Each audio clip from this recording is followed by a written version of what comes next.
ഇതിപ്പോൾ പൊടുന്നനെ ഈ സിനിമയെ സംബന്ധിച്ചുണ്ടായ ഒരു വിഷയമായിട്ട് മാത്രം ഇതിനെ നമുക്ക് കാണാൻ കഴിയില്ല. കഴിഞ്ഞ കുറച്ച് കാലങ്ങളായി നമ്മുടെ സാംസ്കാരിക രംഗത്ത് സിനിമയടക്കം ഇത്തരം പ്രവണതകൾ വർദ്ധിച്ചു വരുന്നുണ്ട്.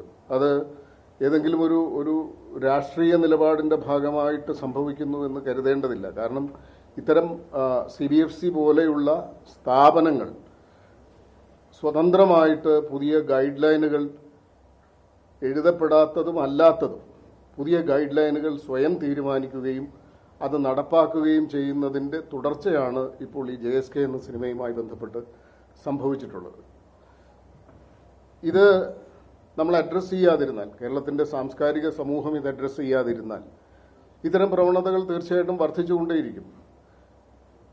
ഒരു ക്രിയേറ്റീവായിട്ടുള്ള അല്ലെങ്കിൽ സൃഷ്ടിപരമായി സർഗപരമായി വ്യക്തികൾക്ക് സമൂഹത്തിന് അനുവദനീയമായ സ്വാതന്ത്ര്യം ഹനിക്കപ്പെടുന്നു എന്നുള്ളതാണ് ഇതിലെ ഏറ്റവും പ്രധാനമായ വിഷയം. സിനിമയെ മാത്രം ബാധിക്കുന്നതാണ് എന്ന് നമ്മൾ കരുതേണ്ടതില്ല. ഇത് സമീപകാലത്ത് ആരംഭിക്കുകയും നിർബാധം തുടരുകയും ചെയ്യുന്ന ഒരു പ്രവണതയാണ്. ഇത് കൂടുതൽ സാംസ്കാരികമായി നമ്മുടെ സമൂഹത്തെ ബാധിക്കുകയും ഭയാനകമായ ഒരു അന്തരീക്ഷം സൃഷ്ടിക്കുന്നതിൻ്റെ തുടർച്ചയായി മാറുകയും ചെയ്യുമെന്നുള്ള കാര്യത്തിൽ തർക്കമില്ല. അതുകൊണ്ട് സിനിമയുടെ മാത്രം ഒരു പ്രശ്നമായി ഇതിനെ കാണുന്നത് ശരിയല്ല എന്ന് ഞങ്ങൾ കരുതുന്നു.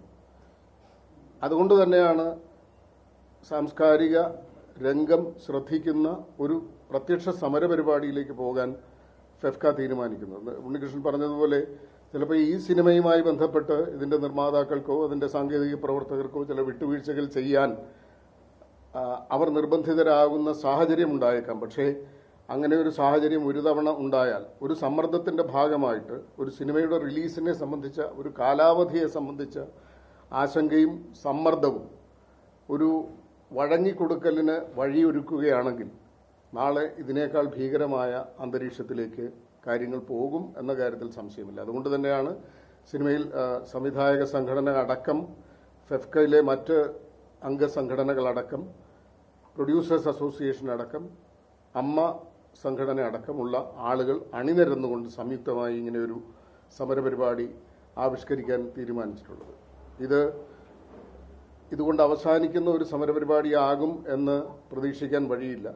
നമ്മളെ സംബന്ധിച്ചിടത്തോളം ഇത്തരം സാഹചര്യങ്ങളിൽ പ്രതീക്ഷയ്ക്ക് വകയുള്ളത് ബഹുമാനപ്പെട്ട കോടതിയുടെ ശക്തമായ ഒരു നിലപാട്, നിയമം അനുവദിക്കുന്ന സ്വാതന്ത്ര്യം എല്ലാ സർഗാത്മക പ്രവർത്തികൾക്കും ലഭ്യമാകുന്ന ഒരു അന്തരീക്ഷത്തിലേക്ക് തീർച്ചയായും വളരെ വ്യക്തമായ തീരുമാനം കോടതിയിൽ നിന്ന് തീർച്ചയായിട്ടും നമ്മൾ ആഗ്രഹിക്കുകയാണ്.